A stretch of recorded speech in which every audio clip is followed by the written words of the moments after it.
Guys, it is time for the old TRX to get some new axle housings. I've got these new Team Raffee super heavy cast metal front axle housings, super heavy cast metal rear axle housing. We're going to get those put into the TRX4. We're going to see if all that wonderful brass can fit on these. And we're going to weigh them just to see how much they weigh. Time for me to get busy.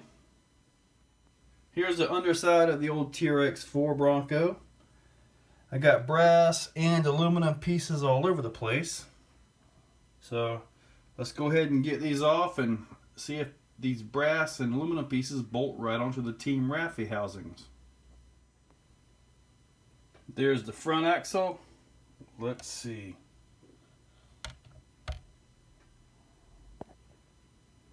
.9 ounces for the front axle as it sits.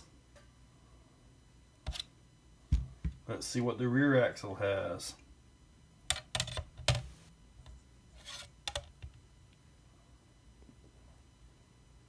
12.3 ounces for the rear axle. So these axles are definitely going to gain some weight. I'm going to start with the front axle since it's the most complex. Pull the steering knuckles off, the chubs, the diff. There's a little E-clip right there. You have to remove that, and then the whole cable slides forward out of the housing. Be very careful not to fling that across the room. If you do, it's probably gone. So cover it with a rag or something when you pop it loose. And don't let it get in your eye. That would not be funny. One of the things about doing this kind of work yourself is you actually get to inspect your truck. I mean, yeah, it kind of looks like a mess here, but you actually get to see your gears, the condition they're in, add a little lube to them. I mean, there's actual diff gears that go inside of this thing, the lock collar. You get to see if there's any damage to the locking mechanism on the plastic. So, I mean, doing this work yourself has a real benefit. And don't be afraid to grab a wrench and open up your own RC. It's not that hard. Just take your time, open it up, do what you got to do and put it back together. Go have fun. As I'm reassembling these axles, getting everything put back together and all that, I'm using some cables I got from Jake Scobie. He actually likes to run a straight spool in his axles. So he had these and I asked him for them and I was able to get them from him. So thanks, Jake. I appreciate it. I'm going to get them into these axles and check operation and see how everything goes together. I've got this reassembled and I'm just checking for operation. The little lock collar, the little lock dog right there, operates nice and smooth. There's a little bit of grease on the slide, on the shaft where the little collar slides on. You don't really want a whole lot there because you'll actually get like a vacuum lock and it won't want to unlock. So now I'm going to grease all the gears up with some more Dynalube and continue on with the outside knuckles, or the chubs, put it that way, C-hubs. There really isn't a lot of room in this housing so the grease can fly off of it, and you don't want any of this grease to pack into the locking collar right there. So just a little bit of the Dynalube takes care of the job. I'm going to put the cover back on, which is the Hot Racing 70 gram diff cover. Get that put on there and recheck for operation to make sure the it locks and unlocks smoothly.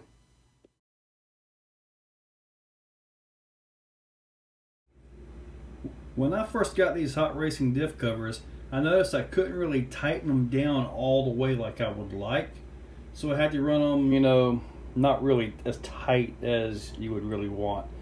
So, and the reason is it would have a little binding with the cable there. Well, since I had everything apart, I decided to figure out what the problem was. And the problem is right there, there was a little bit too much material. And when you would tighten it down, the cable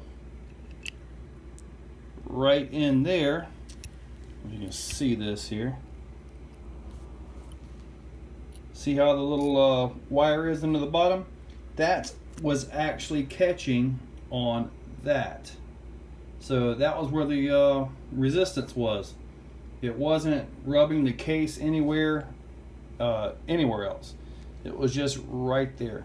So now that I've got that filed down, I'm going to file down the other one when I get into the rear end and get this thing running like it should. The chubs or C-hubs are on. I did have to wire wheel. I got a little bit into the housing right there. I had to wire wheel some of the powder coating off, or paint, or whatever it was, just to make them go, and I did have to tap it with a hammer. But we are making progress on the front axle housing.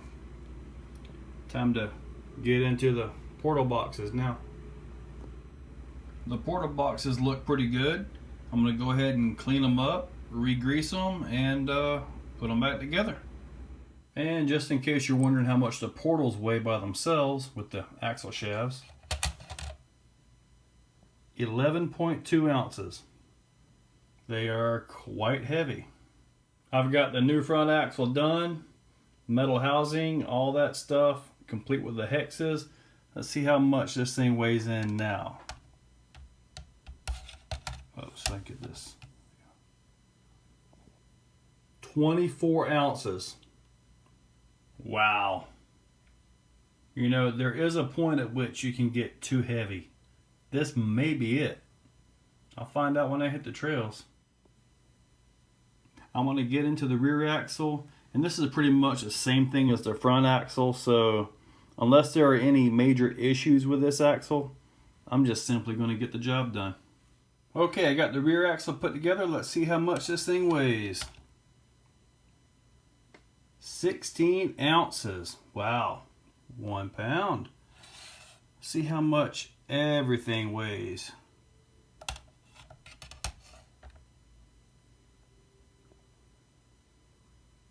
Wow, 40.2 ounces. That's like 2.5 pounds.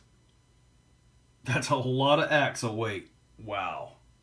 Looks good too. There are the axles. They're both in.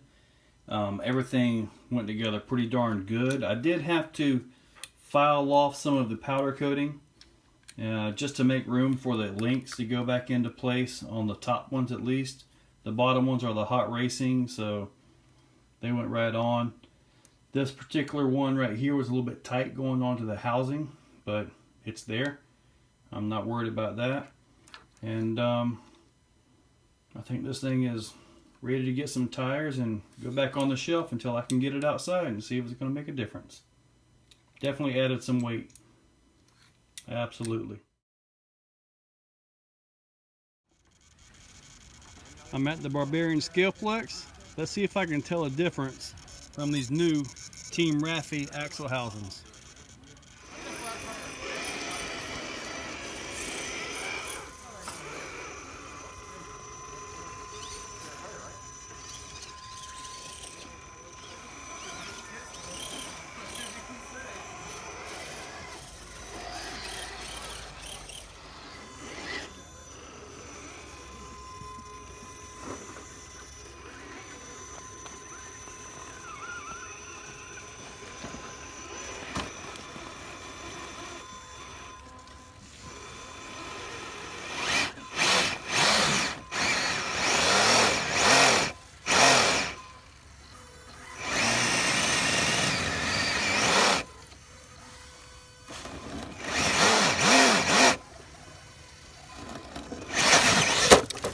Ooh, smack. Oh, I can't get across that side for some reason. He's got his belly all the way across that thing. Time to like revamp that. Design.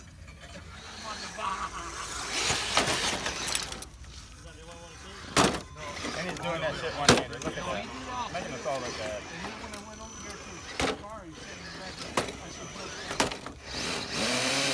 There's where portals come in handy.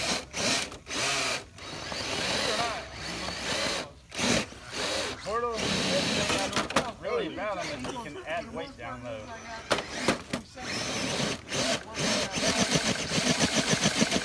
No, well, the Red Cat Gen 7 started out as a Gen 5. Oh, God.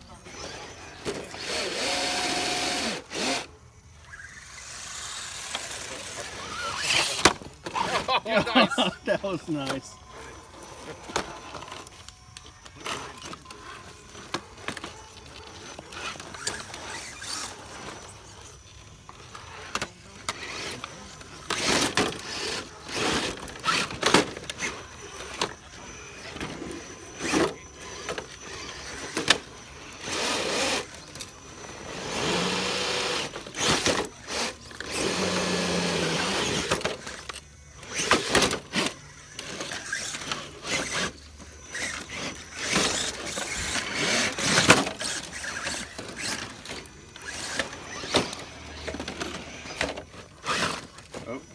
I'm hung up.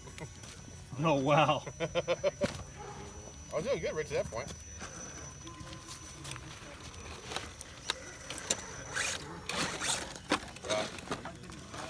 Kick.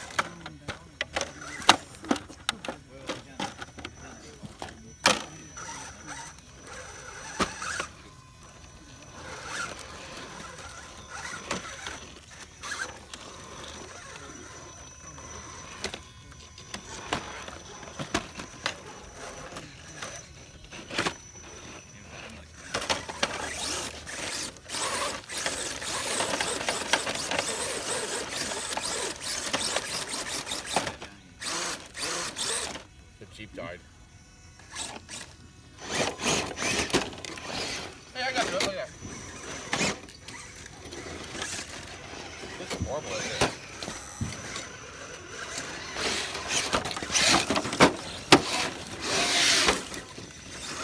Split in half now.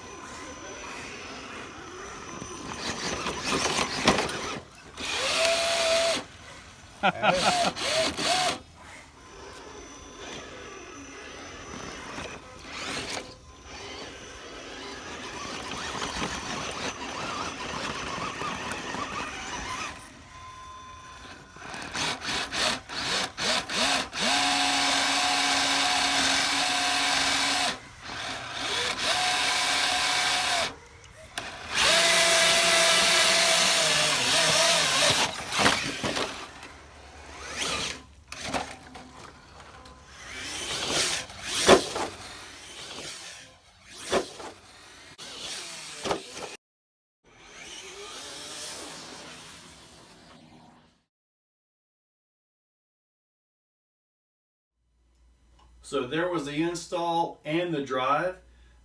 Truck done good. I don't really know that the extra weight of these axle housings really helped this truck because, well, the truck had all that brass on it to begin with, as you guys saw. So, but I do have a little more confidence in the axle housings surviving the abuse. Don't really have to worry about them anymore, hopefully. We'll find out if the casting actually holds, you know, over time, as with anything.